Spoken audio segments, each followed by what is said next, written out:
വിസ്മയ മോഹൻലാൽ പ്രധാന വേഷത്തിലെത്തിയ തുടക്കം ചിത്രത്തിന്റെ 3 ദിവസത്തെ world wide box office collection report പുറത്തു വന്നിരിക്കുകയാണ്. ചിത്രം 3 ദിവസം കൊണ്ട് വേൾഡ് വൈഡ് 22,53,00,000 രൂപയാണ് നേടിയത്. കേരള ബോക്സ് ഓഫീസിൽ നിന്നും 10,45,00,000 രൂപയും കർണാടക ബോക്സ് ഓഫീസിൽ നിന്നും 83 ലക്ഷം രൂപയും തമിഴ്നാട് ബോക്സ് ഓഫീസിൽ നിന്നും 24 ലക്ഷം രൂപയും റെസ്റ്റ് ഓഫ് ഇന്ത്യയിൽ നിന്നും 49 ലക്ഷം രൂപയും ഓവർസീസിൽ നിന്നും 10,52,00,000 രൂപയുമാണ് ചിത്രം 3 ദിവസം കൊണ്ട് വേൾഡ് വൈഡ് ബോക്സ് ഓഫീസിൽ നിന്നും കളക്ട് ചെയ്തത്.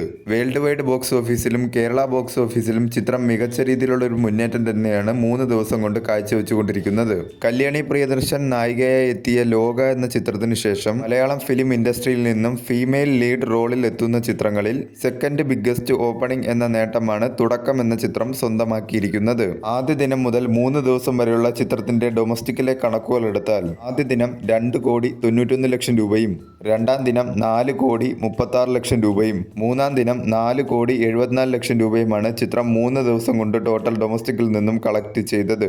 വരും ദിവസങ്ങളിലും ചിത്രത്തിൽ നിന്നും നല്ല രീതിയിലുള്ള ഒരു കളക്ഷൻ തന്നെ പ്രതീക്ഷിക്കാവുന്നതാണ്.